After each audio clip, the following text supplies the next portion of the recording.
ભેસાણ વિસાવદરના એક કાર્યક્રમમાં જિલ્લા ભાજપ પ્રમુખ કિરીટ પટેલના બફાટને લઈને ઉમેદવાર રાજેશ ચુડાસમાને ભારે પડશે તેવી શક્યતા। ભેસાણ વિસાવદરના એક કાર્યક્રમમાં જિલ્લા ભાજપ પ્રમુખ કિરીટ પટેલનો બેફાટને લઈને લોકસભાના ઉમેદવાર રાજેશ ચુડાસમાને ભારે પડશે। ચૂંટણી આવે એટલે ઉમેદવારો કાર્યાલય ખોલી પ્રચાર પ્રસાર માટે ધમધમાટ શરૂ કરે અને ચૂંટણી પત્યા પછી કાર્યાલય પર જવાબ આપનાર પણ કોઈ મળતા નથી। આ તો હવે જનતા પણ સમજી ગઈ છે, સામાન્ય બાબત છે।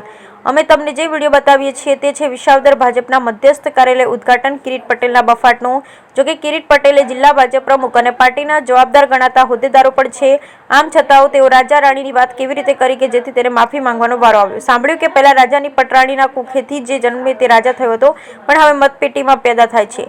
રાજા રાણીની વાર્તા કરતા કિરીટ પટેલ ક્ષત્રિય સમાજની લાગણીમાં વધુ બળતામાં ઘી હોમી દીધું। સમગ્ર વાતને લઈને જ્યારે રાજેશ ચુડાસમાની મુશ્કેલી વધે તેવા પ્રયત્ન ક્યાંક અંદર ખાને ચાલતા હોય તેવો ગણગણાટ શરૂ થયો। હાલ તો કિરીટ પટેલે પોતાનું જિલ્લા ભાજપ પ્રમુખ તરીકેની જવાબદારી માટે ક્યાંય કોઈની લાગણી દુભાઈ હોય તો માફી માંગી રહ્યા છે। જુઓ આ વિડીયોમાં શું કહે છે જિલ્લા ભાજપ પ્રમુખ કિરીટ પટેલ। આ ભાજપના નેતાઓ પહેલા જાહેરમાં બફાટ કરી માફી માંગી લેતા હોય છે, પરંતુ ક્ષત્રિય સમાજનો વિરોધ હજુ સમેટાયો નથી, ત્યારે આગમાં ઘી હોમી હાલ રાજેશ ચુડાસમાની જીત મેળવવા મુસીબતમાં વધારો થયો છે અને કિરીટ પટેલે માફી સ્પષ્ટ જણાવી છે કે આ કારણે ક્યાંક ભાજપ જૂનાગઢની રાજેશ ચુડાસમાની સીટ ગુમાવશે તેવો પણ ભાજપનો ભય લાગ્યો હોય તેવું લાગી રહ્યું છે। બ્યુરો રિપોર્ટ કાસમ હોતી, જૂનાગઢ। મિત્રો, રાષ્ટ્રના હિતની ચૂંટણી છે।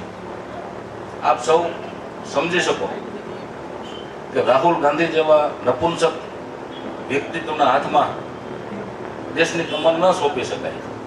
સમજી શકીએ ને બધા?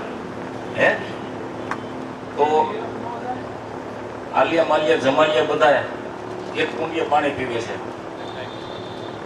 બધા। શું કામે કે બીજી કુંડીએ આપણો સિંહ છે।